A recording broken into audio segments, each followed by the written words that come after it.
Procesos cognitivos superiores. Aprendizaje, inteligencia y pensamiento. Hola amigos, soy Rafael Robles.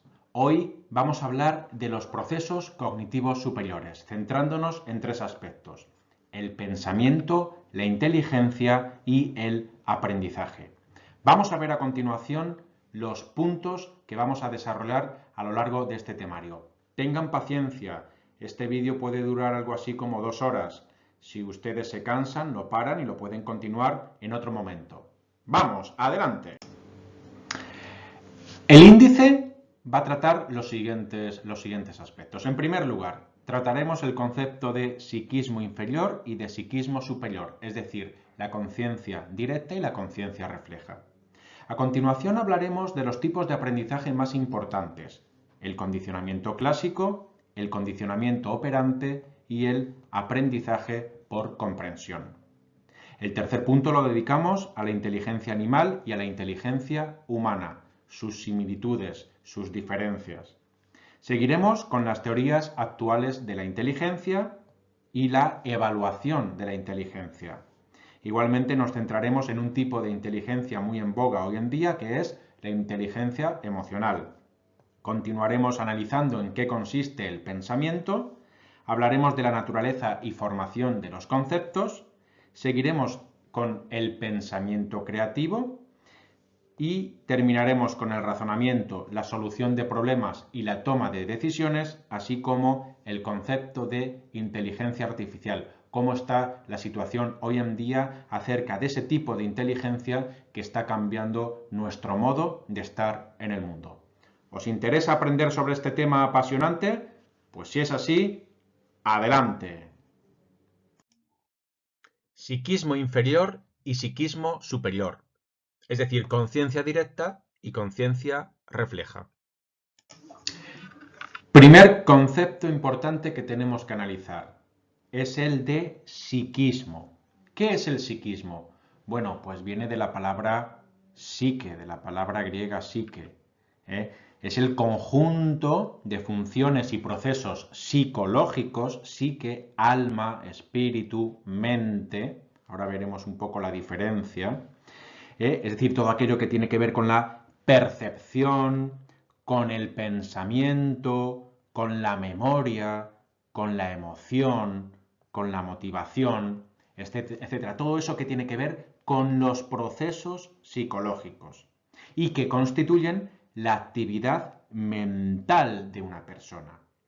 Se le llama psiquismo para evitar confundirlo con mente. Psiquismo y mente son parecidos, psique en griego significa mente, pero vamos a tratar de diferenciarlo, porque hay unas connotaciones metafísicas que acompañan al concepto de mente. Los grandes filósofos han hablado del problema mente-cerebro, sobre el dualismo, materia o espíritu. Eso lo vamos a apartar y lo vamos a dejar para la filosofía. El día de hoy lo dedicamos a la psicología y por tanto empleamos el término de psiquismo. Y dentro de este psiquismo hay dos tipos. El primero de ellos, la conciencia directa. ¿Y en qué consiste la conciencia directa? Bueno, pues es eso que capta, valga la redundancia, que capta la conciencia directamente. Es decir, los seres humanos tenemos unos órganos sensoriales, los ojos, el olfato, el tacto, etc., y nos sirven para captar el mundo exterior que nos rodea. De ahí captamos toda la información. Con ella nos podemos formar imágenes y ideas. Pues bien, la conciencia directa es la que nos permite darnos cuenta de que hemos disfrutado, por ejemplo, de algunos momentos, que hemos contemplado lo bello y que lo diferenciamos de lo feo, que percibimos lo placentero y también lo doloroso, percibimos lo frío y captamos también lo caliente. Todo eso lo percibimos con la conciencia directa.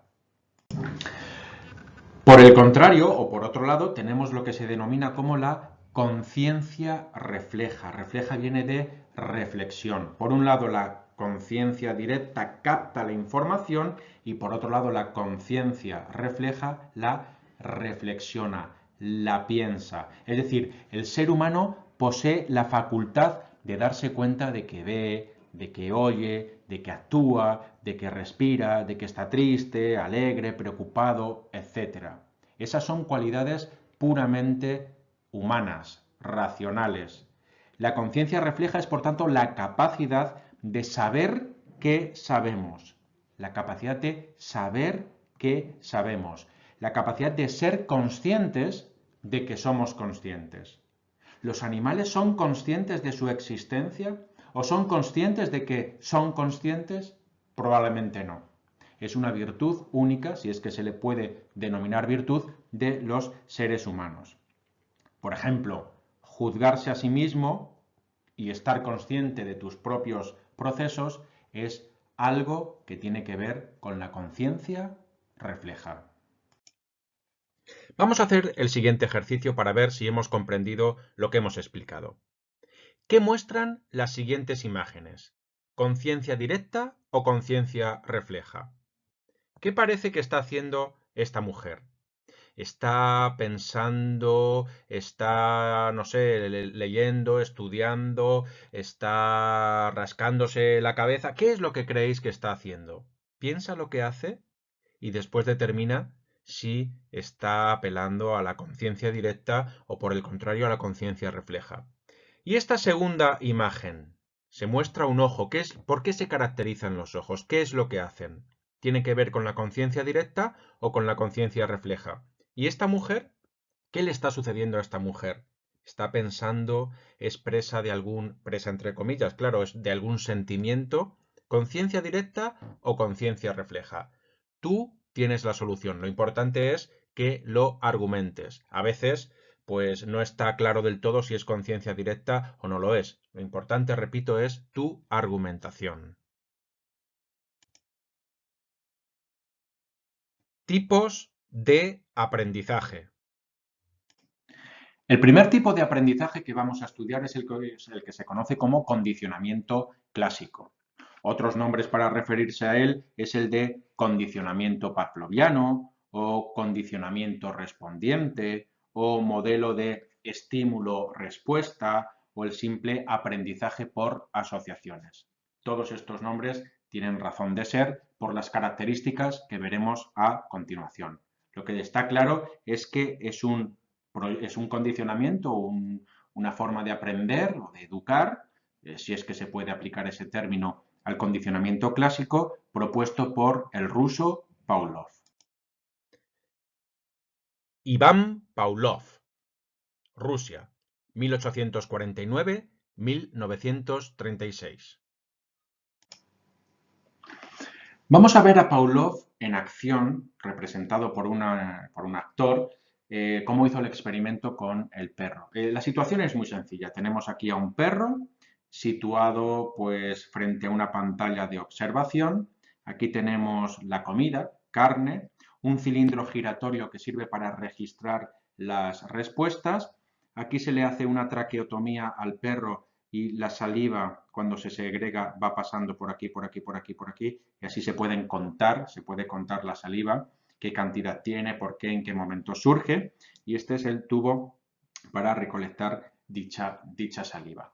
Voy a explicar los 4 momentos del experimento y a continuación veremos al propio Pavlov en acción en su laboratorio experimentando con el perro y dando a conocer su conocida e importante teoría del conocimiento o del condicionamiento clásico.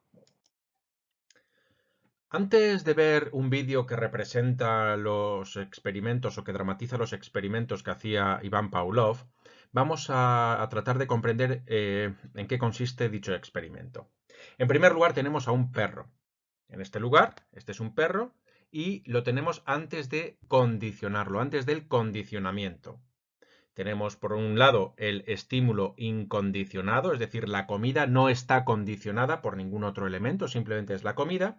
Y cuando el perro ve la comida, él directamente tiene una respuesta y esa respuesta se muestra con la salivación. Cuando tenemos hambre, todos salivamos. Y eso se llama la respuesta incondicionada. Es una respuesta directamente al estímulo incondicionado. No hay nada que medie entre ambos. En segundo lugar, antes del condicionamiento. Vamos a hacer una segunda prueba. Antes teníamos la comida y ahora vamos a tener un diapasón, es decir, ese metal que cuando se mueve pues hace un ruido, ¿no? Eso es un estímulo neutral. El diapasón hace el ruido y entonces el perro que escucha el ruido tiene una respuesta. La respuesta, obviamente, en la respuesta no hay salivación, no tiene nada que ver con la salivación, por tanto es una respuesta no condicionada. Vamos a ver qué sucede después del condicionamiento. Si hacemos ruido con el diapasón a la vez que le presentamos la comida al perro, el perro va a tener una respuesta que va a ser la salivación. Esta salivación es debida a la comida, no al diapasón. ¿Y qué pasa? Eso es durante el condicionamiento. ¿Y qué pasa, por último lugar, después del condicionamiento? Pues que si quitamos la comida, la quitamos y simplemente dejamos el diapasón o el timbre o eso que hace ruido, el perro directamente va a asociar ese sonido a la presencia de comida. Por tanto, su respuesta va a consistir en que va a haber salivación. Tenemos, por tanto, una respuesta condicionada, que es la clave del pensamiento de Pavlov. La respuesta condicionada. Vamos a ver un vídeo donde se muestra todo esto. Pavlov's aim was to discover what caused saliva to flow. He rerouted the salivary ducts to the outside of his dog's cheek so that he could collect and measure the spittle. Perhaps, he thought, the production of saliva might be the result of a fixed nervous reflex, like a knee jerk. 5 минут 42 секунды. After taking many measurements of spittle, he confirmed that the dogs drooled automatically when their tongues touched food. He called the response the salivation reflex. 4,5.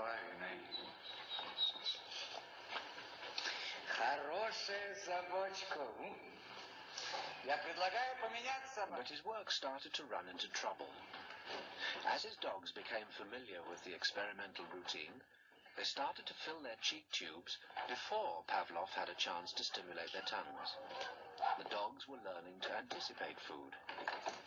Pavlov tried a new technique. He erected screens so that the dogs couldn't see what was going on.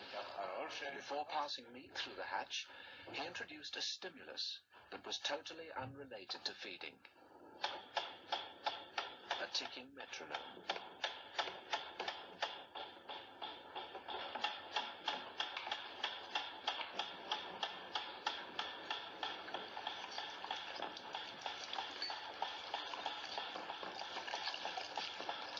At first, the dog dripped saliva into its cheek tube only when the food appeared.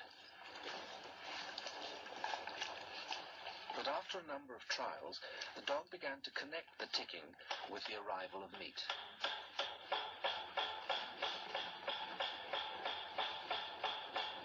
Soon, the sound alone made the dog drool. Eventually, the dog salivated as much to the ticking itself as it did originally to the presentation of food. Полная. Идите сюда. Bueno, hagamos un alto en el camino para poner un poquito de humor. Ustedes están viendo este vídeo de aquí arriba, ¿verdad?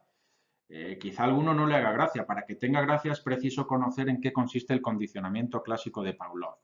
Aquí tenemos a dos perritos, una perrita y un perrito que dicen: cariño, he invitado a Pavlov a cenar esta noche. Y le responde: oh, qué bien, será agradable. Y de repente, pues parece que llega Pavlov por aquí y hace ding dong, suena el timbre. ¿Y qué les pasa a los dos perritos? Que empiezan a salivar. Parece un chistaco de los malos, pero bueno, tiene gracia. ¿No les hace gracia a ustedes? A mí sí. Si te has recuperado ya del chiste, vamos a lanzarte dos preguntas. Ya sabéis, en el aprendizaje lo importante es repasar de vez en cuando lo que se está estudiando y sobre todo hacer preguntas, pero no hacer preguntas para memorizar, sino para pensar lo que se ha estudiado. Las cosas que se piensan y que luego pues a lo mejor se tratan de explicar por uno mismo se recuerdan mucho mejor que lo que simplemente pues se escucha o se ve o se lee. Entonces, en este sentido, planteo dos preguntas. ¿Hay algo que te haga salivar? Y la segunda es, ¿te has sentido alguna vez como el perro de Pavlov? Son preguntas que en apariencia pueden parecer simplonas, pero tienen su dificultad. Piensa, analiza, reflexiónalo y trata de discernir las causas que te llevaron a comportarte, si es que es el caso, como el perro de Pavlov. John Watson, Estados Unidos, 1878-1958. Antes de explicar la psicología de Watson, vamos a leer uno de sus textos más estremecedores. Dice así: Dame una centena de niños sanos, bien formados, para que los eduque. Y yo me comprometo a elegir uno de ellos al azar y adiestrarlo, para que se convierta en un especialista de cualquier tipo que yo pueda escoger. Por ejemplo, médico, abogado, artista, hombre de negocios, e incluso mendigo o ladrón. Prescindiendo de su talento, inclinaciones, tendencias, aptitudes, vocaciones y raza de sus antepasados. Piense en el texto. Con la teoría de Watson, con el conductismo puro y duro, se puede hacer de una persona lo que se quiera. Se le puede manipular o se le puede convertir en el mejor de los personajes o en el peor de ellos. Por eso, este tipo de educación o de aprendizaje tiene unas implicaciones morales muy importantes. Ahora vamos a ver algún experimento de Watson que obviamente moralmente deja mucho que desear.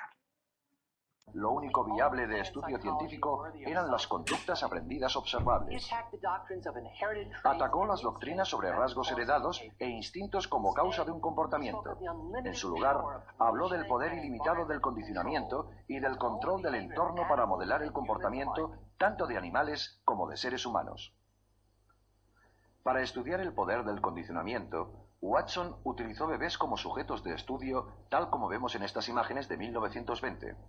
Watson demostró que se podía aprender emociones fuertes en una situación por condicionamiento y después generalizarlas o transferirlas a otras situaciones similares sin tener que repetir el condicionamiento original.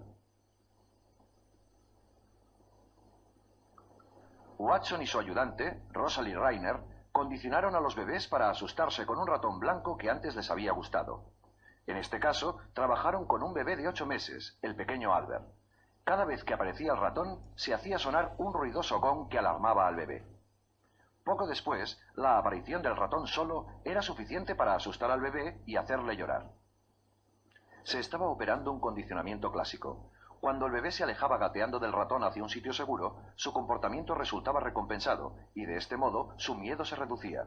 En ese momento se estaba operando un condicionamiento instrumental. Más adelante, cuando el bebé veía algún estímulo similar al ratón, un conejo, un perro, un abrigo de piel, una máscara, su miedo aprendido se había generalizado para cualquiera de ellos. Aquellos bebés que antes no tenían miedo de nada, ahora se atemorizaban fácilmente por una gran cantidad de cosas inofensivas. Este primer estudio de Watson fue controvertido debido a la utilización de bebés. Hoy en día, un experimento de este tipo no podría llevarse a cabo debido a las estrictas directrices éticas que gobiernan el tratamiento de todo tipo de sujetos de investigación, tanto humanos como animales. Bueno, pues habéis visto el experimento del pequeño Albert. ¿Qué os parece? ¿Es legítimo o no? Hoy eso está absolutamente prohibido. No puedes coger a un bebé y hacer con él lo que te venga en gana con el fin de aprender cosas o aplicar o hacer ciencia. No, no está bien. Vamos a ver a continuación un poco en un esquema en qué funciona dicho experimento. Bueno, pues tenemos en primer lugar a Albert, el niño Albert, está aquí. Y aquí pues aparece sin miedo, no fear en inglés, no tiene miedo.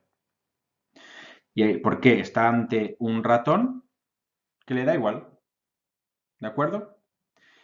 ¿Qué pasa? Que vamos a asociar que mientras el niño ve el ratón, le vamos a hacer un ruido insoportable. Con un martillo y contra un hierro vamos a hacer clas, clas, clas, un ruido que siempre a todos los niños le asustan, ¿de acuerdo? Entonces, el martillo, el ruido, le da miedo, pero el ratón no le da miedo. Entonces, durante el condicionamiento, ese proceso de acondicionamiento, de ir acostumbrando al niño a que asocie el ratón y el ruido, tenemos el ratón, estímulo neutro, más el martillo haciendo ruido, entonces el niño siente miedo. Siente miedo del martillo, no siente miedo del ratón. Pero va a haber un momento en el que si quitamos el martillo, él va a trasladar todo ese miedo al ratón y entonces después del condicionamiento el niño va a tener un miedo absoluto al ratón. Bueno, ¿qué os parece el experimento? Interesante, complejo. Vamos a plantearnos algunas cuestiones. En primer lugar, ¿es ético investigar con bebés de la manera en que lo hizo Watson? ¿Sí o no? No es fácil la respuesta. Y va relacionada con la siguiente pregunta. ¿Y si esa investigación permite conocer mejor a los bebés y mejorar sus condiciones de vida futura?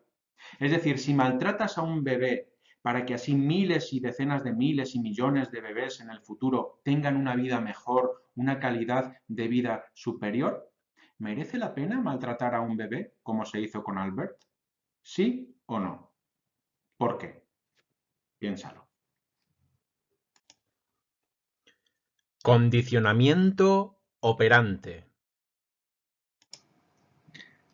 Y más allá del experimento de Albert, en ti mismo también se aplican muchas veces estos tipos de educación condicionada, el condicionamiento clásico, el castigo, el premio, la recompensa, el refuerzo positivo, el refuerzo negativo. Yo te planteo la siguiente cuestión. ¿Crees que es bueno utilizar el condicionamiento en tu educación? ¿Sí o no?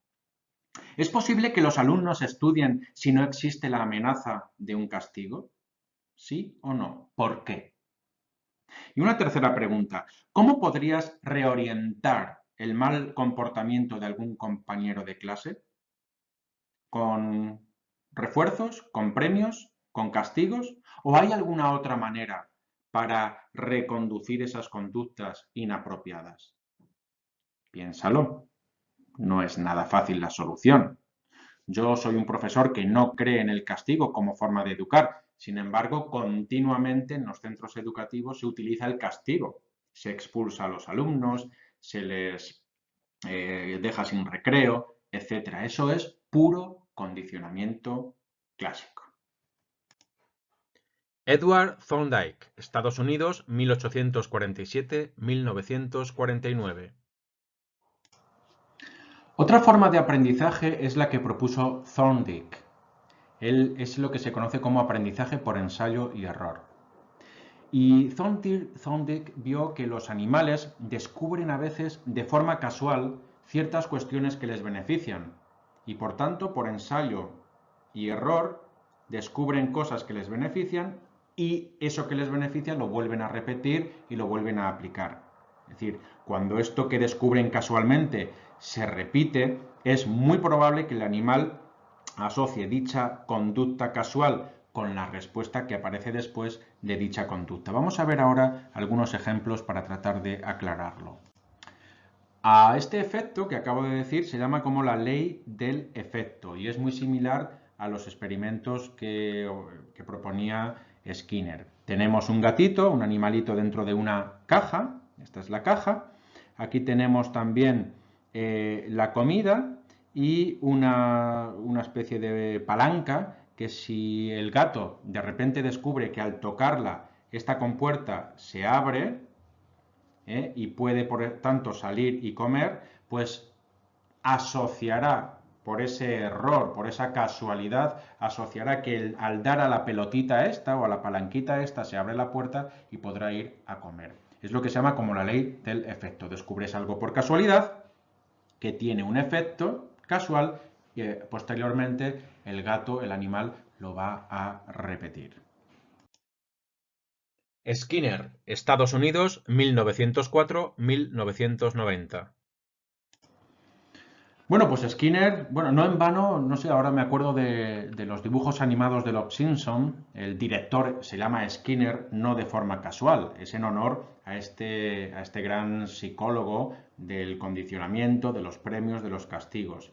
El padre de la teoría del condicionamiento instrumental u operante, ¿de acuerdo? Viene a decir que un animal, por supuesto el hombre es un animal, es decir, los animales tienen más probabilidades de repetir las conductas que tienen resultados positivos y menos posibilidades de repetir conductas con consecuencias negativas. Volvemos otra vez a lo de la educación en la escuela. Este es un tipo de aprendizaje asociativo que tiene que ver con el desarrollo de nuevas conductas en función de las consecuencias. En función de las consecuencias. ¿Por qué creéis que tenéis exámenes? Piénsalo. Y ya no tanto tienen que ver con la asociación entre estímulos y respuestas, como ocurre con el condicionamiento clásico. No, tiene que ver con las consecuencias. Para llegar a sus conclusiones, Skinner lo que utilizaba es lo que se conoce como la caja de Skinner. Es una caja como esta, donde dentro pues había una rata o unas palomas, etc.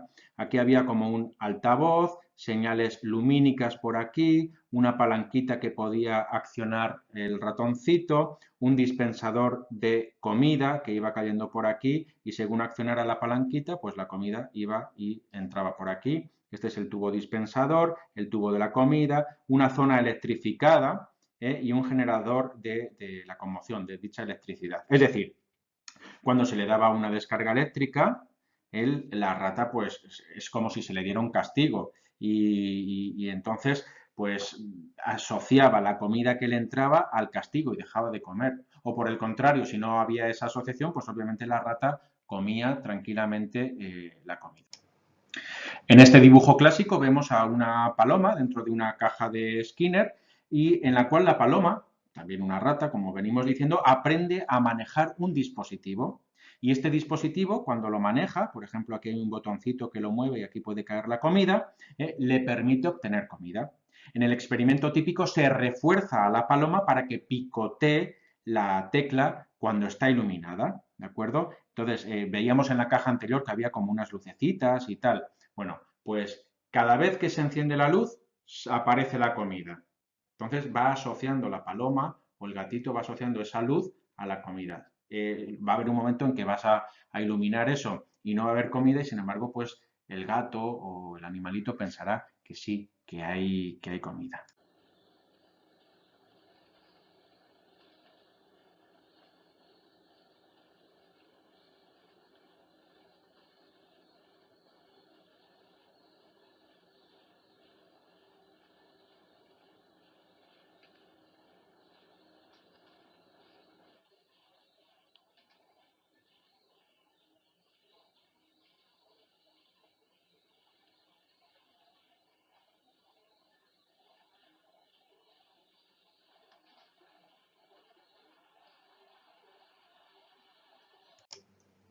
Bueno, vamos a descansar un poquito con otro momento chistaco. Vamos a ver si este tiene un poquito más gracia que el anterior. Dice así: muchacho, ¿cómo le tengo condicionado a este tipo, eh? Cada vez que presiono la palanca me deja caer un trocito de comida. ¿Cómo te has quedado? ¿Te ha hecho gracia o no? El que conoce la teoría de Skinner seguro que se está riendo ahora mucho. ¿O no? Bueno, da igual. Aprendizaje significativo. David Ausubel, Estados Unidos, 1918-2008. Ausubel es el padre de lo que se conoce como aprendizaje significativo. Voy a escribirlo, aprendizaje significativo. ¿Y qué significa significativo? ¿Y qué significa, valga la redundancia, eso? Pues dice que el estudiante solamente aprende de verdad, aprende bien aquello que puede relacionar con su cotidianidad, aquellos elementos nuevos que incorpora en su aprendizaje tienen que estar relacionados de alguna manera con su vida cotidiana, con su vida normal, con lo que ya sabe de antemano. Es decir, conocimientos previos han de estar relacionados con aquellos que se quieren adquirir, de manera que funcionen como base o como un punto de apoyo para la adquisición de conocimientos nuevos. Es muy difícil aprender cosas que no están relacionadas con lo anterior. Eso tiene que quedar muy claro. Por eso en nuestras clases pretendemos relacionar todos los asuntos nuevos con lo anterior, hacer conexiones entre los distintos conceptos que vamos aprendiendo, que vamos incorporando a nuestras vidas. Es así que la intención última de este aprendizaje es conseguir que el discente, que el alumno, adquiera la competencia de aprender a aprender. Eso que dice ahora la nueva ley educativa de las competencias, y una de ellas es esta de aprender a aprender, es muy importante a pesar de toda la crítica que se le hace. Porque los profesores no vamos a estar con vosotros continuamente. Tendréis que desarrollar una serie de competencias como esta para poder ser autónomos, valeros por vosotros mismos. Y esa autonomía solo se logra mediante un aprendizaje significativo. Solo aprenderéis cosas que os sean significativas. El aprendizaje significativo, por tanto, utiliza los conocimientos previos para, mediante la comparación o la intercalación con nuevos conocimientos, armar, construir un nuevo conjunto de conocimientos. De este modo, ¿qué preguntas debe hacerse un profesor si quiere enseñar de forma efectiva según los criterios de Ausubel, según los criterios del aprendizaje significativo? Pues en primer lugar, ¿qué contenidos voy a enseñar? Es decir, no puedes enseñar los contenidos que a uno le dé la gana. Tienen que ser contenidos que estén relacionados con lo que ya sabe el alumno previamente, de alguna manera. Empezar de nuevo algo, pues es muy difícil. ¿Qué contenidos o qué conocimientos previos debe poseer el alumno para poder comprender de verdad el contenido? ¿Qué sabe el alumno? ¿De qué forma guiaré el aprendizaje para que realmente sea significativo? Hay que plantearse muy bien la metodología de enseñanza. No vale cualquier cosa. Esa época del libro de texto y de llegar, leerlo y punto, ya ha terminado. Hay otros modos para enseñar que prepara a los jóvenes para la nueva sociedad, esa sociedad totalmente cambiante. Cuando terminéis el instituto, os habremos preparado para una sociedad que probablemente ya no existe, que tiene unos modos de relacionarse y de trabajar totalmente distintos. Por eso hay que prepararos para que aprendáis por vosotros mismos a adaptaros a esas nuevas situaciones a las que el instituto ha sido incapaz de prepararos. ¿Cómo haré para que el alumno tenga un contacto directo con el objeto de conocimiento? Y otra pregunta también interesante que debe hacerse todo docente es, ¿qué hago para que el alumno lleve a la práctica lo que ha aprendido? No sirve de nada aprender y punto, y tener esos conocimientos como si fueras una enciclopedia. Eso vale para ganar concursos. Hay que aprender y que luego tenga un efecto práctico. Dicen, por ejemplo, que la filosofía no sirve para nada. Bien, es que no tiene que servir. No estamos hablando de eso, pero la filosofía tiene que ser un elemento que tú has aprendido y que sirve para llevar una vida mucho más feliz. ¿De qué sirve aprender filosofía si te deja indiferente? La filosofía sirve para hacerte feliz. La matemática, aparte de que también te puede hacer feliz, sirve para operar en una empresa en la que trabajes o para hacer cuentas o para lo que sea. Es decir, hay una finalidad. No aprendemos por aprender. Psicología de la Gestalt. Bueno, pues uno de los padres de la teoría de la Gestalt es Wolfgang Köhler, Estonia 1887, Estados Unidos 1967. Él hablaba de esa teoría del todo. Vamos a comentarlo un poquito a continuación. Él decía que el todo es diferente a la suma de las partes. Fijaos, el todo es diferente a la suma de las partes. Tú, por ejemplo, puedes decir que este bolígrafo está conformado por distintas partes que se juntan y forman ese todo. Sin embargo, en psicología no es así. Hay una especie de, ¿cómo decirlo?, sinergia. Al final, todo lo que va construyendo o constituyendo ese todo es mucho más que eso. Vamos a ver algunos ejemplos en este sentido.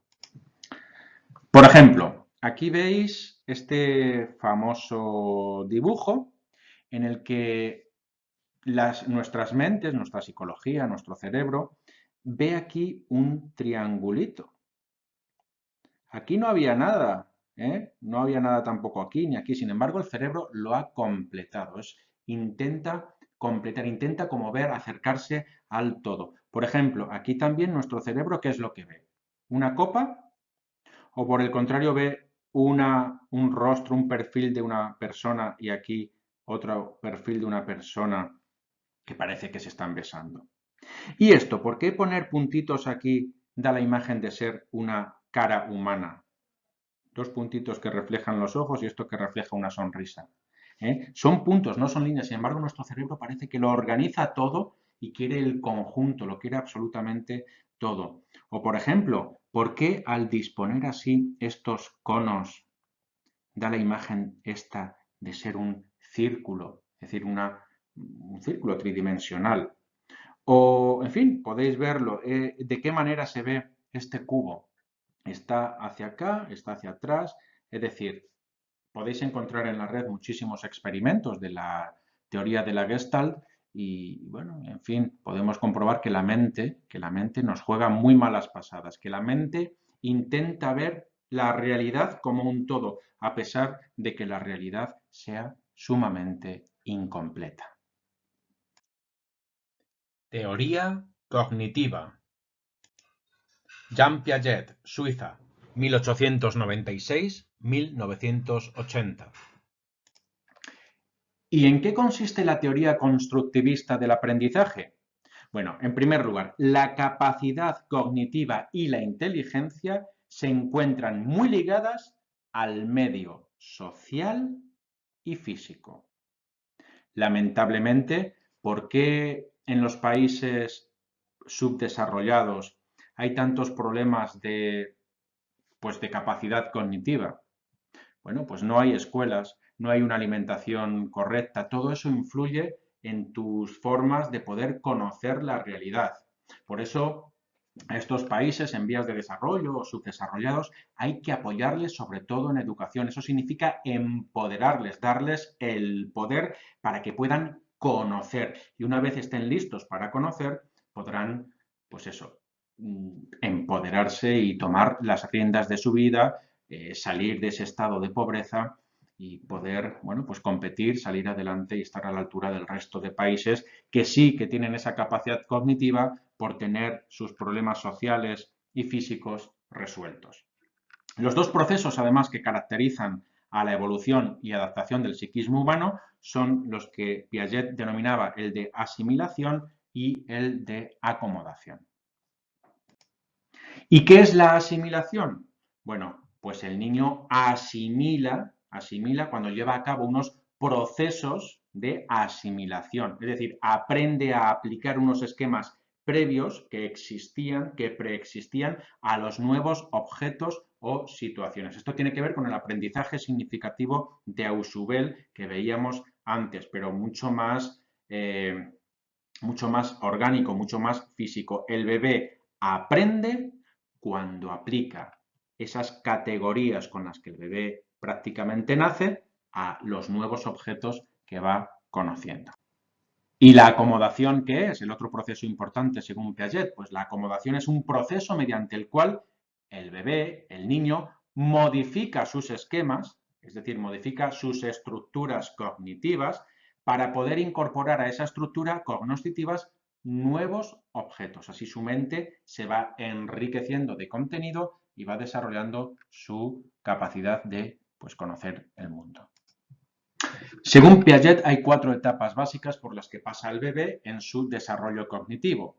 En primer lugar está la etapa sensorimotriz o sensoriomotora, luego está la preoperacional, en tercer lugar está la de las operaciones concretas y en último lugar está el de las operaciones formales. No vamos a entrar a estudiar cada una de estas etapas, pero sí que nos deben, pues, ir sonando, pues, por ejemplo, lo sensorial y lo motriz, los sentidos y el movimiento del cuerpo humano. Lo preoperacional, es decir, cuando el niño empieza a tocar, a operar con la realidad circundante.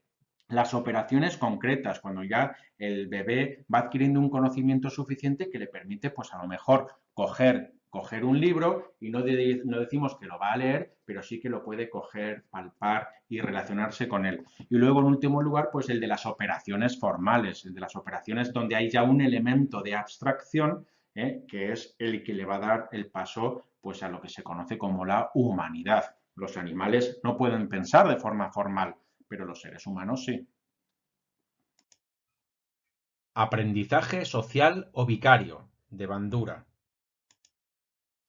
Albert Bandura, Canadá, 1925. Realizó un experimento clásico sobre aprendizaje y agresión. Un grupo de niños en edad preescolar veía una película en la que un adulto golpeaba a una muñeca de plástico con un mazo, la tiraba al aire, la pateaba y la bofeteaba. Después se dejó a cada niño jugando solo en una habitación con juguetes entre los que estaba la muñeca. Como muestran las imágenes, muchos de los pequeños que habían visto la película imitaron el comportamiento del adulto e incluso idearon modos nuevos de golpear a la muñeca. Los que no habían visto la película no mostraron ninguna de las conductas agresivas del adulto. Bueno, nuestra nueva ley educativa intenta evaluar de 2 maneras. En primer lugar, hay que tener en cuenta los criterios de evaluación y, en segundo lugar, los estándares de aprendizaje evaluables. Cada cierta cantidad de conocimientos yo voy a ir reparando en qué criterios de evaluación hay que tener en cuenta para constatar que de verdad habéis asimilado los conocimientos y los estándares de aprendizaje evaluables asociados a dichos criterios de evaluación. De todo lo que hemos visto, hay un criterio de evaluación que tiene que quedar muy claro. En primer lugar, hay un solo punto, que es explicar las principales teorías sobre el aprendizaje, identificando los factores que cada una de ellas considera determinantes en este proceso, con el objeto de iniciarse en la comprensión de este fenómeno, sus aplicaciones en el campo social y utilizar sus conocimientos para mejorar su propio aprendizaje. Esto tiene que ver con la competencia social y ciudadana, con la competencia de aprender a aprender y con la competencia matemática, científica y tecnológica. Bien, ¿y cómo podemos estar seguros de que cumplís con este criterio de evaluación? Pues la ley educativa, en su concreción de currículo, nos dice, en primer lugar, el primer estándar de aprendizaje que tienes que tener en cuenta y en tu casa trabajarlo tranquilamente. Yo probablemente no seré tu profesor, este vídeo lo hago para mis alumnos, a los que les exigiré este tipo de cuestiones, pero si tú no eres mi alumno, estás en tu casa, pues puedes autoformarte y tomar en cuenta y en serio estos estándares de aprendizaje. El primero dice, utiliza tu iniciativa personal para confeccionar un cuadro comparativo de las diferentes teorías del aprendizaje. El condicionamiento clásico con Pavlov, que hemos visto, de Watson, que también hemos visto, el aprendizaje por ensayo y error de Thorndike, que hemos visto, el condicionamiento instrumental de Skinner, la teoría cognitiva de Piaget, la teoría de la Gestalt de Köhler, el aprendizaje social o vicario de Bandura, entre otros, utilizando medios informáticos. En segundo lugar, analizas y aprecias los resultados de la aplicación de las técnicas de condicionamiento en la publicidad mediante la localización de estas últimas, en ejemplos de casos concretos utilizados en los medios de comunicación audiovisual. ¿Conoces algún anuncio donde veas claramente esa manipulación que a lo mejor tiene que ver con que te dan una recompensa? ¿Qué tipo de condicionamiento es ese? Hay veces en que algún tipo de comida que se publicita te hace segregar esa saliva. Piénsalo. Y en último lugar, tenemos el estándar de aprendizaje que pide describir y valorar la importancia de los factores que influyen en el aprendizaje. Por ejemplo, los conocimientos previos adquiridos, las capacidades, la personalidad, los estilos cognitivos, la motivación, las actitudes y los valores. Esto tiene que ver con la teoría del aprendizaje de Ausubel. Obviamente, a lo mejor no toda la información la estamos dando en este vídeo que solamente tiene 2 horas. Aquella información que aquí no se recoge la puedes encontrar por tu cuenta en enciclopedias, en páginas muy serias de internet, etcétera, y así pones en práctica esa competencia tan importante que es la competencia de aprender a aprender. 3. Inteligencia animal e inteligencia humana. ¿Son los animales inteligentes?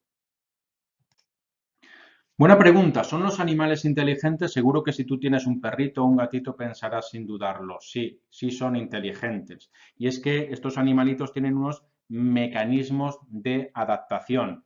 Por un lado tienen la programación genética, les viene de serie, les vienen los genes. Es decir, eso no permite la adaptación a nuevas situaciones, como por ejemplo huir del enemigo y el cortejo, cuando un animalito pues quiere tener hijitos y demás, pues lo que hace es cortejar a una amiguita, perdonad por este lenguaje poco científico. Pero luego hay otro mecanismo de adaptación a las realidades que sí que implica un aprendizaje y esto permite la adaptación a nuevas situaciones. La inteligencia es la capacidad de adaptación a nuevas situaciones. Hay muchas definiciones de inteligencia. Una que a mí me interesa mucho es la inteligencia es la capacidad de relacionar conceptos. No todo el mundo puede relacionar conceptos. Eso es lo que hace a uno pues más inteligente o menos inteligente. ¿Pueden los animales relacionar conceptos? Pues quizá algunos muy básicos. Lo que sí que es claro es que los animales tienen la capacidad de adaptarse a nuevas situaciones y eso les hace a algunos de ellos muy inteligentes. Vemos aquí a un chimpancé y vemos aquí también a un delfín. ¿Son inteligentes o no lo son? Buscad vídeos en internet. Son absolutamente conmovedores porque muestran una inteligencia que yo diría que es hasta sobrecogedora. De ahí que surja el debate que dice, ¿son los grandes simios, por ejemplo, los grandes simios sujetos éticos? ¿Habría que aplicar con ellos pues algo similar a los derechos humanos? Es una pregunta que dejo ahí abierta, tiene sus pros y sus contras, pero bueno, es de difícil solución.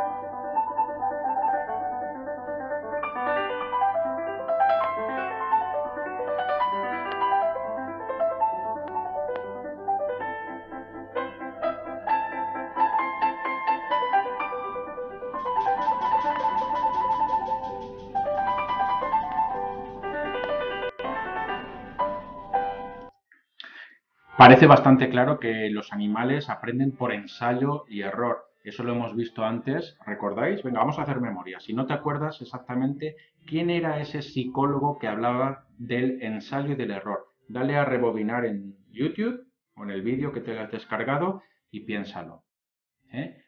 ¿Quién hacía esos experimentos en el que se veía claramente que los animales aprenden mediante el ensayo y el error? ¿Es eso síntoma de inteligencia? ¿Qué piensas?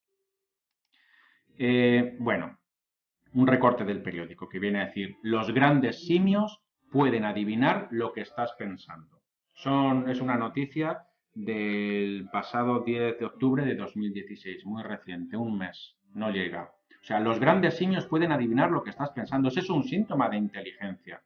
Es increíble, esto es que ya nos puede llevar a algunos a sentir cierta empatía en ver en el gran simio, pues, no sé, a una persona. Quizá esté exagerando, pero cuando uno tiene estas capacidades intelectuales tan desarrolladas, pues no es difícil pensar en, pues eso, ver en él a un, ¿cómo decirlo? Sin que suene demasiado mal, pero es una especie de prójimo, ¿eh? Aquel al que me aproximo y que le considero con categoría de persona. Así al menos lo defienden los animalistas. No olvidemos tampoco, puesto que estamos viendo un poco la comparación entre la inteligencia humana y el animal, que el bebé es un ser, es una persona inteligente. Hay un libro muy interesante escrito por Alison Gopnik que habla del filósofo entre pañales. Lean ese libro y en él verán que, en efecto, el bebé nace con una serie de categorías que le permite filosofar. No lo podrá expresar en palabras, pero sí que los experimentadores están determinando que hay un pensamiento filosófico en estos bebés.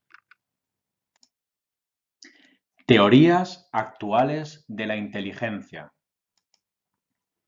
Fases del desarrollo de la inteligencia. Jean Piaget, Suiza, 1896-1980. ¿En qué consiste el desarrollo cognitivo según Piaget? Bueno, hay varios periodos. Ya nos hemos referido antes a estos 4 periodos, el sensoriomotriz, etcétera, pero vamos a verlo un poquito más detenidamente, ayudados por esta imagen que tiene licencia CC y tomada de la página web de Psicodiagnosis. Vamos a ver. Los niños comprenden el mundo básicamente por las acciones que realizan en él. El niño acciona, interacciona con el mundo, esa es su realidad, eso es lo que conocen y a partir de ahí van a ir conociendo más cosas. Los reflejos innatos darán paso a esquemas cada vez más complejos.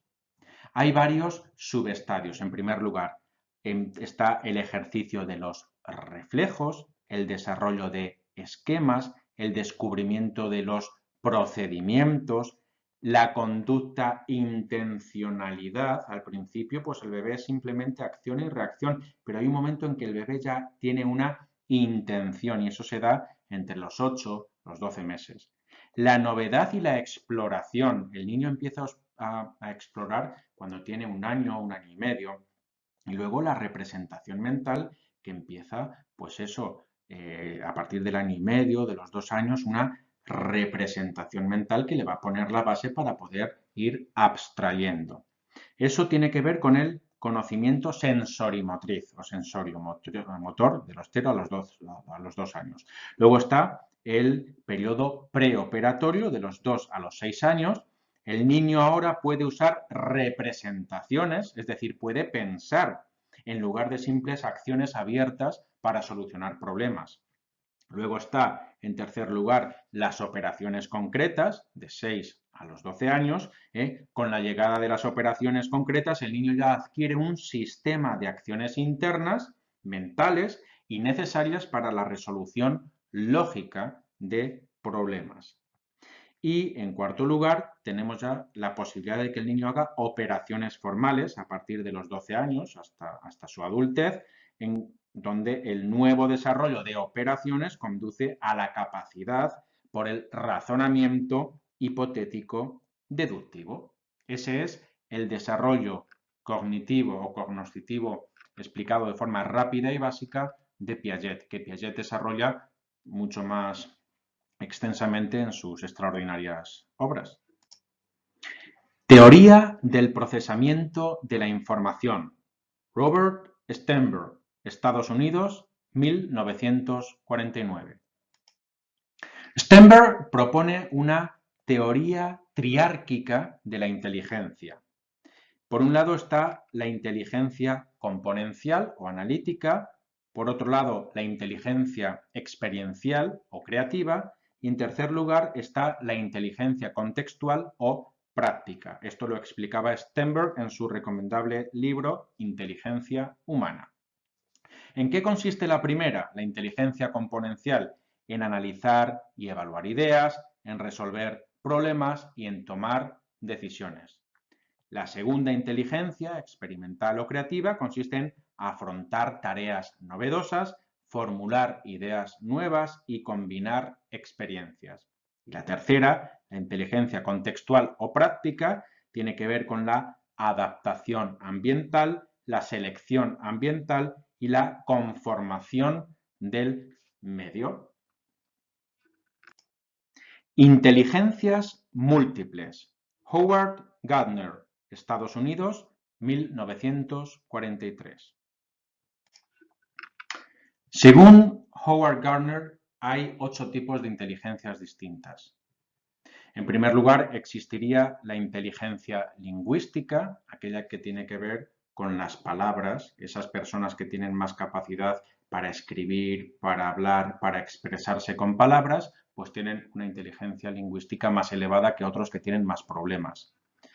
Está la lógico-matemática, obviamente, aquellas personas que tienen más facilidad para resolver problemas matemáticos, pues tienen aquí una inteligencia mayor, la inteligencia espacial, aquellos que se orientan bien en el espacio, en fin, la inteligencia musical, aquellos especialmente dotados para la composición musical o para el entendimiento musical, la apreciación musical, la inteligencia kinestésica, que tiene que ver con el movimiento, los grandes deportistas, los grandes bailarines tienen una gran inteligencia kinestésica, la inteligencia intrapersonal, aquellas personas, pues, por ejemplo, los filósofos que tienen una gran capacidad de introspección, de reflexión sobre sí mismo, etcétera. La interpersonal, que son aquellas personas que se les da bien relacionarse con los demás, que son líderes, etcétera.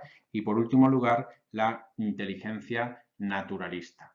Bien, estas son las 8 inteligencias que en mayor o menor medida todos las poseen. Algunos tienen, por ejemplo, más inteligencia lingüística y menos matemática y menos espacial y más musical, etcétera. Pero todos, según Gardner, tenemos que descubrir en cuál de estas inteligencias destacamos para desarrollarlas y para, bueno, pues para poder ser aquello que decía Píndaro, para poder llegar a ser aquello que somos.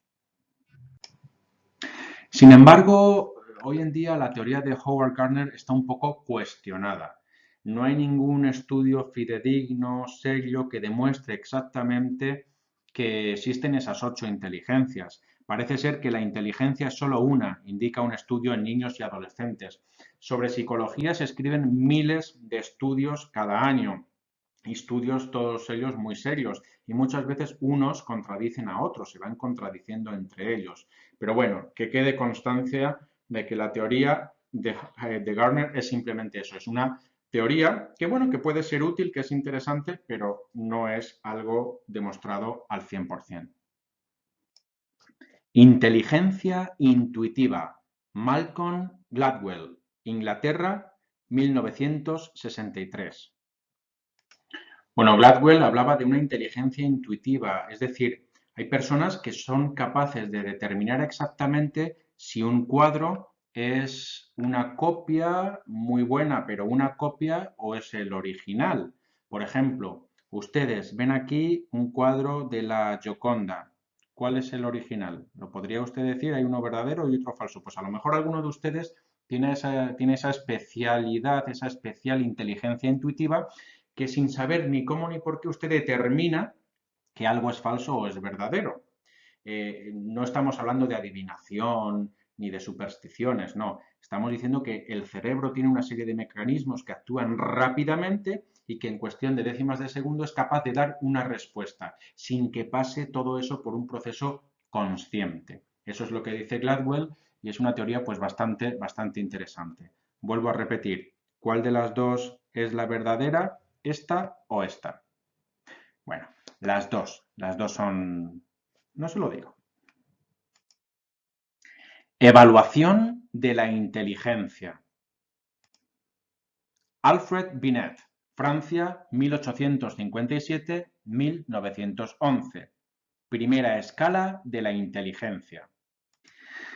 La escala de inteligencia Stanford-Binet, que se conoce como SB5 porque es la quinta edición en que se publica, pues valora 4 cuestiones fundamentales. En primer lugar, el razonamiento numérico. En segundo lugar, el razonamiento abstracto visual, en tercer lugar, la capacidad verbal y en cuarto lugar, la memoria a corto plazo. Mediante preguntas concretas a los jóvenes, a los adultos o a quien sea, relativas a cada uno de estos 4 aspectos, es posible determinar cuál es su coeficiente de inteligencia. Algunos ejemplos de preguntas que se hacen en este test SB5 pues son: ¿qué número es el siguiente en la serie 3, 6, 9? A ver, el 10, el 11, el 12, el 13 o el 14. Piénsenlo. Yo no les voy a dar la solución. Piénsenlas. ¿Son ustedes inteligentes? Seguro que sí. Cuanto más tiempo tarden en dar la respuesta, pues se supone que menos inteligentes son. Y cuantas más preguntas erróneas tengan, más respuestas erróneas den, pues menos inteligentes son ustedes. Cuando usted tiene un coeficiente de inteligencia de 100, pues usted está dentro de la media. Si usted tiene menos, pues es inferior a la media, y si usted tiene más, pues es superior a la media. Hay gentes que tienen pues un coeficiente de inteligencia de 160, de 170, lo cual les convierte en superdotados. Y hay otros que lamentablemente pues tienen un coeficiente de inteligencia de 60, por ejemplo, o menos, lo cual les dificulta muchísimo poder llevar una vida autónoma. A ver, otro tipo de pregunta. ¿Qué sigue en la cadena ACBDC?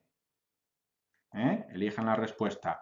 O la tercera, ¿qué palabra no pertenece a la serie Elle, Ear, Bob, Ovo? Elijan, piensen, les estoy dando un buen tiempo aquí en la pantalla por si quieren ustedes ir respondiendo. Vamos a ver una cuarta pregunta y última. ¿Cuál es el número siguiente en esta cadena? 9, 14, 24, 39, 59. ¿Cuál? ¿Cuál es? ¿Lo puede usted decir? Adelante. Hoy en día no solamente se utiliza la escala de la inteligencia de Binet, también se utiliza y está bastante de moda la escala de inteligencia de Wechsler para adultos, que se conoce como WISE o WISE-R.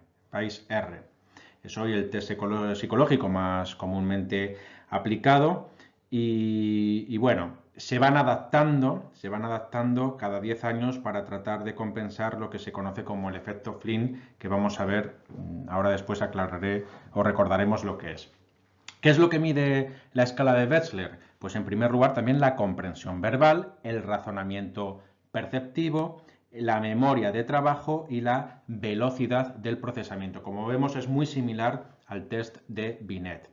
¿Y qué tipo de preguntas se hacen para determinar la comprensión verbal? Pues aquellas que habla de semejanzas, vocabulario, información, comprensión. ¿Y del razonamiento perceptivo? Pues se trata de problemas que tienen que ver con cubos, con matrices. En la última versión pues se han incorporado puzzles visuales y balanzas, y antes también había pues figuras incompletas que habría que completar. La tercera parte pues dígitos, aritmética, letras, número, y la última parte pues tiene que ver con la búsqueda de símbolos, con la clave de números y con la cancelación. Es un experimento, unos ejercicios nuevos en la última edición de la escala de Wechsler. Aquí tenéis algunos ejemplos del test del que venimos hablando. Aquí tenemos una balanza y en relación con esta y con esta balanza tenemos que dirimir si habría que poner la 1, la 2, la 3, la 4 o la 5. Y en este otro pues es un ejercicio de puzzles. Esta pieza, ¿dónde encajaría? ¿La 1, la 2, la 3, la 4, la 5 o la 6? Pensadlo. Según lo que penséis seréis más o menos inteligentes. Según lo que tardéis, pues igual. Antes hablaba que cada 10 años se cambian los test para adaptarlos al efecto Flynn. El efecto Flynn es aquel efecto que consiste en un aumento continuado de las puntuaciones en el coeficiente de inteligencia, generación tras generación. Es decir, cada nueva generación es mucho más inteligente que la anterior. Dicen las malas lenguas que las últimas generaciones ya no dan un coeficiente de inteligencia superior al de la generación previa, pero parece ser que no es así. Incluso ahora, con todos los problemas económicos que hay, bueno, pues las nuevas generaciones son más inteligentes que las antiguas o que las previas generaciones. Aquí podéis ver un gráfico en el que se va mostrando cómo aumenta año por año, desde el año 1932, cómo ha ido aumentando el coeficiente de inteligencia. Aquí solamente está hasta el año 1978, os animo a buscar gráficos que hablen de los nuevos años, hasta el 2016, a ver cómo ha ido aumentando esa inteligencia, si es verdad o no, un tema apasionante, y por tanto los test de inteligencia se tienen que adaptar a este sesgo, ¿no? Para poder ser objetivos y valorar la inteligencia comparándonos entre. Está claro que el ser muy inteligente o muy torpe, tener un coeficiente de inteligencia muy superior o muy inferior, pues convierte a la persona en diferente y eso va a conllevar una serie de problemas. Incluso los alumnos muy inteligentes tienen problemas, por tanto la detección precoz de las altas capacidades mejora, aunque el sistema educativo aún está lejos de identificar y conducir a los superdotados. Los superdotados suelen estar asociados pues a ciertos problemas de integración social y de infelicidad, por utilizar ese término. La inteligencia es un tema que preocupa mucho y en los medios de comunicación se ve reflejado. El otro día, el 2 de octubre, pues aparecía un recorte en El País, que recorté la noticia, que decía que una cabeza grande es síntoma de inteligencia. Eso siempre se ha pensado, lo que pasa que no hay estudios serios que así lo indiquen. En principio, el elefante pues tiene una cabeza gigantesca y no es más inteligente que el hombre. Sin embargo, al comparar cabezas entre los seres humanos, pues parece ser que sí, que los que tienen una cabeza más grande pues son más inteligentes. Bueno, ahí queda ese dato. Seguro que hay un contraestudio para esto, pero es lo que sucede en la psicología. Para todo estudio suele haber siempre un contraestudio que dice justamente lo contrario, porque los estudios psicológicos suelen ser estudios estadísticos, ¿de acuerdo? Entonces se pueden demostrar muchas cosas en fin, que con otro tipo de población, otro tipo de experimentación, pues podrían dar resultados diametralmente opuestos. Bueno, vamos a por la segunda tanda de estándares de aprendizaje evaluables. En esto último que has aprendido nos hemos centrado en el criterio de evaluación 2, que consiste en comprender los procesos cognitivos superiores del ser humano, como la inteligencia y el pensamiento, mediante el conocimiento de algunas teorías explicativas de su naturaleza y desarrollo, distinguiendo los factores que influyen en él e investigando la eficacia de las técnicas de medición utilizadas y el concepto de coeficiente de inteligencia, con el fin de entender esta capacidad humana. Y esto tiene que ver con la competencia de aprender a aprender y la competencia matemática, científica y tecnológica. ¿Qué estándares de aprendizaje evaluables deberías utilizar tú en tu casa para determinar si de verdad has aprendido esta segunda parte? Pues mira, la ley te dice que elabores un mapa conceptual de algunas de las actuales teorías sobre la inteligencia, valorando las aportaciones que en su estudio ha tenido cada una de ellas, como por ejemplo la teoría factorial de Spearman, la multifactorial de Thurston y la de Cattell, Vernon, Stenberg, Gardner, etc.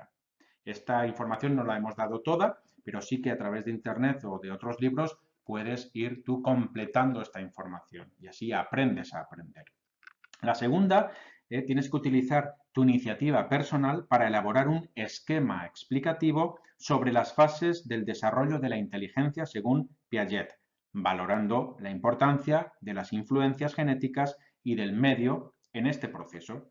Lo hemos explicado, a ver si eres capaz de plasmarlo en un mapa, en un esquema en el papel. O en un programa de esos que sirven para hacer mapas conceptuales, que si tecleas en internet cómo hacer mapas conceptuales, te salen varios programas gratuitos muy interesantes y muy instructivos. El tercer punto dice, investiga en páginas de internet qué es el coeficiente de inteligencia y la escala de Stanford-Binet, que clasifica estos valores desde la deficiencia profunda hasta los superdotados, apreciando la objetividad real de sus resultados y examinando críticamente algunas técnicas de medición de la inteligencia. Y la última cuestión que debes tener en cuenta para superar y para dejar claro que que tienes los conocimientos de los estándares de aprendizaje es que analizas qué es el pensamiento, apreciando la validez tanto del razonamiento como de la creatividad en la resolución de problemas y la toma de decisiones. Esto pues a lo mejor con un pequeño ensayo, una redacción, lo puedes cumplir. Adelante, ánimo con ello. La inteligencia emocional. Daniel Goleman, Estados Unidos, 1946. Según Goleman, en su conocido libro Inteligencia emocional, publicado en España por la editorial Kairos, que ha tenido numerosas ediciones, ha sido un gran éxito, existen 5 habilidades de la inteligencia emocional. Una es la conciencia de uno mismo, la segunda es autocontrol emocional, la tercera es la automotivación, la cuarta es el reconocimiento de las emociones ajenas y el quinto es el control de las relaciones. Estas 5 habilidades le va a permitir a uno pues tener eso, una inteligencia emocional que va a repercutir en su bienestar personal. De la inteligencia emocional no vamos a decir nada más. Estamos leyendo el libro de Goleman en clase y lo estamos estudiando en profundidad. A pesar de que también tiene ciertas críticas, es ciertamente muy útil para, bueno, pues para conocernos a nosotros mismos y ver qué es lo que pasa en nosotros cada vez que pues tenemos una emoción, una tristeza, una alegría, etcétera, y poder controlarla. Sobre la inteligencia emocional hay otro criterio de evaluación que dice lo siguiente: reconocer y valorar la importancia de la inteligencia emocional en el desarrollo psíquico del individuo. Y esto tiene que ver con la competencia matemática, científica y tecnológica y con la competencia social y cívica. Y para valorar o para tomar conciencia de si se cumple este criterio de evaluación, está el estándar de aprendizaje evaluable 3.1 que dice: valora la importancia de las teorías de Gardner y Goleman, los dos autores que hemos visto muy por encima, realizando un esquema de las competencias de la inteligencia emocional y su importancia en el éxito personal y profesional. ¿Te animas a hacerlo? ¿Demuestras que has entendido a Gardner y a Goleman? Pues adelante, ponte a la tarea. Nosotros seguimos avanzando en este apasionante mundo del pensamiento complejo. El pensamiento. ¿Te has preguntado alguna vez qué significa pensar? ¿Qué es el pensamiento? ¿Para qué sirve pensar? Podríamos decir que el pensamiento es la capacidad de procesar información y, a partir de ahí, construir conocimientos. Eso es pensar. Este pensamiento nos permite dominar nuestro entorno, adaptarlo a nuestras necesidades y guiar nuestra conducta. Dominar, adaptar, guiar. Esto también permite establecer unos medios para alcanzar unos objetivos. El pensamiento pues es el que mejor piensa, pues mejor se adapta al medio. Es decir, esto supone una ventaja adaptativa en la evolución. Los seres humanos que se supone que han sabido pensar mejor para adaptarse al medio son los que han sobrevivido frente a otros que a lo mejor no tenían tan desarrollada esa capacidad de pensamiento y han ido pues desapareciendo y siendo arrastrados y aniquilados por la evolución. Digámoslo metafóricamente, Darwin o el darwinismo acabó con ellos. El pensamiento tiene varios componentes. En primer lugar, tenemos las representaciones mentales o los conceptos. Los conceptos nos permiten organizar información y los estímulos para poder hacerlos significativos. Luego están los procedimientos o destrezas que sirven para utilizar, modificar y transformar esa información. Y después tenemos las actitudes, que son las tendencias estables a pensar, sentir y actuar según nuestras emociones y valores. ¿Y cuáles son las unidades del pensamiento? Pues el pensamiento está constituido por imágenes, por palabras, por conceptos y por reglas. Imágenes, palabras, conceptos y reglas. No lo olvides. Imágenes, palabras, conceptos y reglas. ¿Y cuáles son las habilidades del pensamiento? Pues la primera, la formación de conceptos. La segunda, el razonamiento. Sin pensamiento no podemos razonar. La toma de decisiones, la resolución de problemas, el pensamiento creativo y el pensamiento crítico. Son las 6 facetas, las 6 habilidades con que cuenta el pensamiento. Naturaleza y formación de conceptos. Bueno, ¿qué son los conceptos? Los conceptos son representaciones mentales que sirven para clasificar cosas, personas, objetos, sucesos, y todas esas personas, objetos y sucesos tienen unas características comunes, es decir, sirven para organizar, para ordenar la experiencia. Es decir, aquí tienes un tipo de árbol, aquí tienes otro tipo de árbol, otro distinto, todo se organiza en torno al concepto, a un único concepto de árbol. Imagínate tú que tuvieras que recordar exactamente todos los tipos particulares de árbol para poder referirte a todos ellos y tienes que tener en la mente todos ellos, absolutamente no. Entonces, la mente humana ha conseguido pues pensar mediante conceptos, abstraer, traer hacia ti aquello que de común tienen todos ellos, pues, por ejemplo, en el caso del árbol, están constituidos por un tronco y por unas hojas, por ejemplo, eso es lo básico. Entonces, pues podemos decir que eso es un árbol y podemos determinar que esto y esto son árboles que tienen la esencia de árbol, es decir, lo mínimo que hace que un árbol sea un árbol. Y los conceptos pues pueden ser concretos o pueden ser abstractos. Los conceptos abstractos son esos atributos verbales, las palabras. Las palabras expresan conceptos abstractos. Y luego los conceptos concretos que tienen atributos que se pueden ver, que se pueden observar. ¿Veis la diferencia entre abstracto y concreto? Lo concreto se ve, se capta por los sentidos. Sin embargo, esos conceptos abstractos son los que se transmiten a través de libros, por ejemplo, o a través de palabras que escuchamos, que oímos. Dentro de los atributos observables, es decir, los conceptos concretos, tenemos pues de objetos y lugares, como por ejemplo un coche o la ciudad de Córdoba.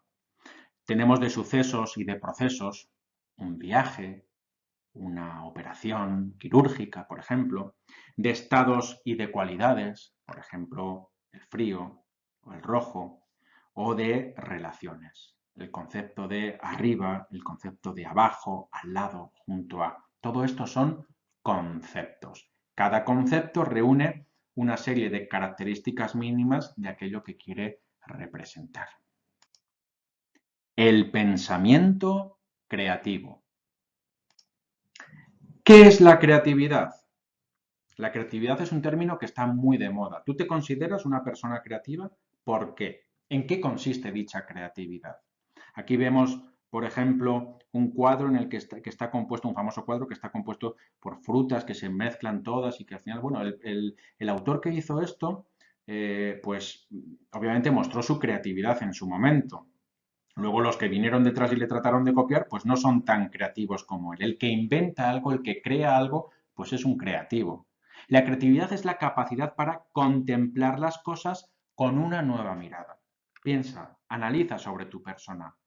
¿Tú ves las cosas con una mirada distinta al resto de la humanidad, al resto de la gente que te acompaña? Quizás porque seas una persona creativa. ¿Reconoces los problemas que otros no ven? Cuando uno no ve problemas, pues tú problematizas. La problematización es una característica de las personas creativas. No es lo mismo problematizar que ser una persona problemática. Eso sobra decirlo. Y por último, proporcionar soluciones originales y efectivas a los problemas que se van produciendo. Eso es la creatividad. No hay problemas, solamente hay soluciones y soluciones creativas, soluciones que nunca nadie había aportado antes. ¿Eres una persona creativa? ¿Te gustaría serlo? ¿Cómo se puede conseguir? Pues bien, la persona creativa es muy sensible para detectar problemas. Hay gente que es ciega para los problemas, que no los ve. Lo decíamos antes, problematiza, ve los problemas y los intenta resolver. Tiene una actitud abierta y fluidez de ideas. tiene un juicio independiente, no se deja avasallar por lo que digan otros, tiene una autonomía, cree firmemente en su opinión, en sus ideas, en sus propuestas. Tiene una gran capacidad de análisis y síntesis y es capaz de redefinir conceptos, de redefinir situaciones, de redefinir problemas para poder afrontarlos mejor y, por tanto, solucionarlos. ¿En qué consiste el acto creativo? Pues nos dicen los psicólogos. En primer lugar, hay una fase de preparación, que consiste en recopilar información, leer, viajar, experimentar. Por eso os animo a viajar, os animo a leer, os animo a conversar con personas interesantes, porque todo eso está generando, es un germen de creatividad absoluto, esa es la fase de preparación.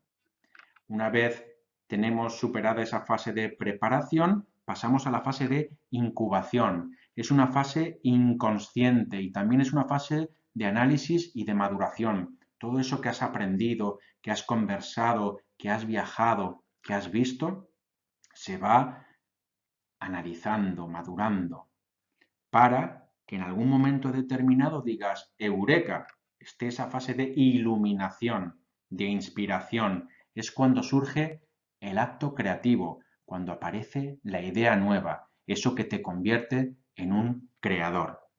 Pero no nos podemos quedar ahí. Esa idea hay que verificarla, hay que comprobar si la idea es original y factible. Si es original y es factible, podemos decir que en efecto se ha producido un acto creador y por tanto eres una persona creativa.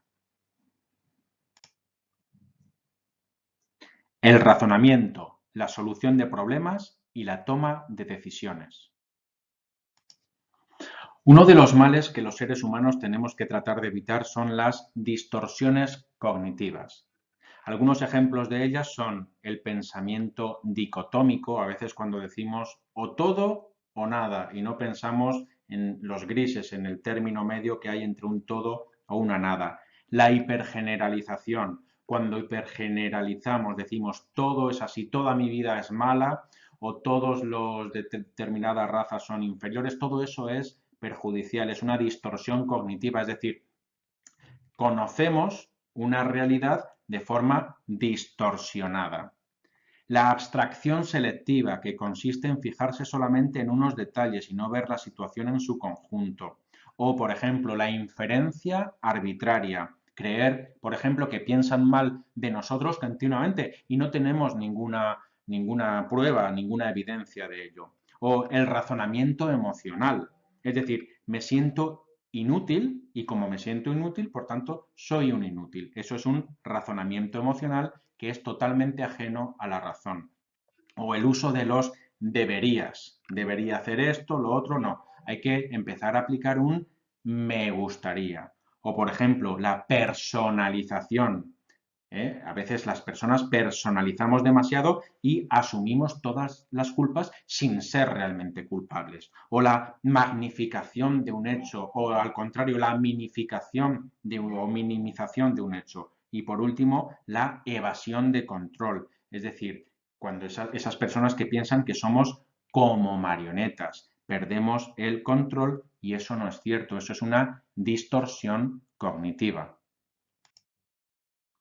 Cipolla, por ejemplo, tenía un gráfico en su libro Allegro ma non troppo, un gráfico del comportamiento humano. Y él dividía a la gente en lo siguiente, en inteligentes, incautos, estúpidos o malvados. ¿Qué es la persona inteligente? Pues aquella que produce un beneficio ajeno y además un beneficio propio. ¿Qué es un incauto? Pues es una persona que se perjudica a sí mismo, pero que sin embargo, bueno, pues beneficia a los demás. ¿Qué es una persona estúpida? Aquella que ni se beneficia a sí mismo ni a los demás, es decir, perjudica a los demás y se perjudica a sí mismo. ¿Y qué es una persona malvada? Aquella que perjudica a los demás y sin embargo se beneficia a sí mismo. ¿Tú qué te consideras? ¿Una persona inteligente? Es cierto, las personas inteligentes están asociadas a la bondad. Reúnete, acompáñate de gente bondadosa, porque por lo general suele ser gente muy inteligente. Y yo creo, aunque no está demostrado científicamente, que la inteligencia y la bondad se contagian.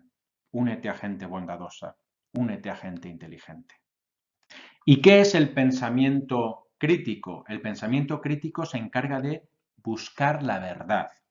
Confía en la racionalidad y en la investigación.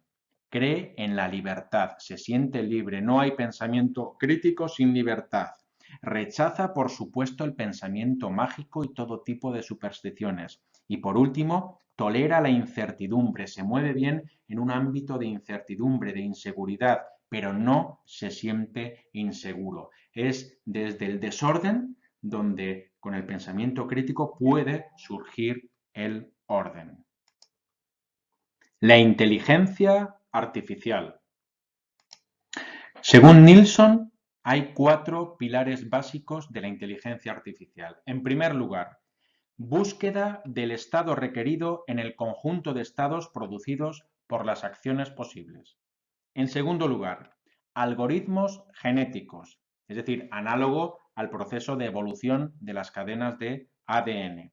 En tercer lugar, redes neuronales artificiales, es decir, análogo al funcionamiento físico del cerebro de animales y humanos. Y en último lugar, razonamiento mediante una lógica formal análogo al pensamiento abstracto humano. Si se consiguen estas 4 características, habremos conseguido absolutamente la inteligencia artificial similar o superior a la del ser humano. Asusta, ¿verdad? Para determinar si estamos tratando con una máquina o con un ser humano, Turing ideó un test que precisamente consiste en lo siguiente. Tenemos aquí una persona, C, y tenemos que saber si está hablando con una máquina o con una persona. Y eso se puede dirimir a partir de preguntas o, por ejemplo, hay veces en que se juega al ajedrez con una máquina y uno no puede saber si es un ser humano o no. Las máquinas ya han derrotado a los mejores ajedrecistas del mundo. Hace 10 años no se podía, pero ya sí se puede de todo punto. Las máquinas son mucho mejores en ajedrez. Sin embargo, todavía no han alcanzado la humanidad. Cuando uno, mediante preguntas, es capaz de determinar si está hablando con una máquina o con un ser humano, que está al otro lado, por ejemplo, al otro lado de la pantalla, no sabemos si hay una persona o si hay una máquina. Mediante preguntas y respuestas podríamos saber de qué se trata. Ese es el test de Turing. Hay mucha más información en Internet al respecto. Es además impresionante cómo ha avanzado la inteligencia artificial. Por ejemplo, noticias recientes. La inteligencia artificial navega por el metro de Londres. Es decir, es capaz de, sin la intervención humana, poder moverse por todo el metro, esa gran complejidad de metro que es el de Londres. O, por ejemplo, los coches el self-driving, los que se conducen a sí mismos sin necesidad de que haya una persona conduciendo, que ha fabricado Google y que ya están conduciéndose a sí mismos por bastantes carreteras de los Estados Unidos. Todo eso es inteligencia artificial. ¿Hasta qué punto vamos a llegar? Echad la vista atrás solamente 5 años. Ved la tecnología que usáis y comparadla con la que usáis ahora. ¿Podríais ahora romper con la tecnología que utilizáis? ¿Qué será dentro de 3, 5 o 10 años de nosotros? ¿Qué habrá hecho de nosotros la tecnología? La tecnología, la inteligencia artificial, ¿nos está configurando a nosotros como especie, como seres humanos? ¿Qué has aprendido sobre la inteligencia artificial? Bueno, pues el cuarto criterio de evaluación dice que hay que reflexionar y juzgar críticamente sobre las posibilidades de la inteligencia artificial, sus alcances y sus límites, con el fin de evitar la equivocada humanización de las máquinas pensantes y la deshumanización de las personas. Tiene que ver con la competencia matemático-científico-técnica, la competencia de aprender a aprender y la competencia social y ciudadana. ¿Qué estándar de aprendizaje lo va a evaluar? ¿Lo va a ver este criterio de evaluación? Pues tienes que evaluar en trabajo grupal las vertientes positivas y negativas de las aplicaciones de la inteligencia artificial. así como los peligros que puede representar por su capacidad para el control del ser humano, invadiendo su intimidad y libertad. Por ejemplo, el coche de Google, ¿lo ves como algo positivo o negativo?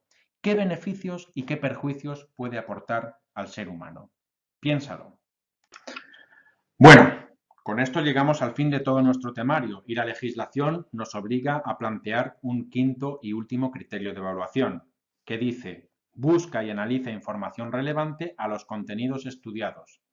Competencia digital, competencia de comunicación y lingüística y competencia de aprender a aprender. Esto sería, este criterio de evaluación lo que os pide es que hagáis un resumen de todo lo que has aprendido, que lo plasmes por escrito y que, bueno, para tenerlo tú como constancia de lo que has aprendido, que lo compartas con tus amigos a través de la plataforma Moodle, a través de las redes sociales y vayamos creando una comunidad de conocimiento. Como veis, aquí no hay un estándar de aprendizaje evaluable porque la ley, la concreción del currículo autonómico así no lo ha propuesto, no lo ha propuesto, simplemente nos quedamos en ese criterio de evaluación. Bueno, parte del texto utilizado ha sido extraído de Wikipedia y adaptado. También lo he estructurado a partir de mi página de aula, rafaelrobles.com/filo. Las imágenes que he utilizado cuentan con licencia Creative Commons. En aquellos casos en los que por alguna equivocación o no esté clara la licencia, pues bueno, he puesto el nombre del autor y la web de procedencia, y si me he equivocado y bueno, y el autor dijera que no tiene que estar aquí la fotografía y la imagen, pues procedería inmediatamente a retirarla. Muchísimas gracias por su atención. ¡Hasta la próxima!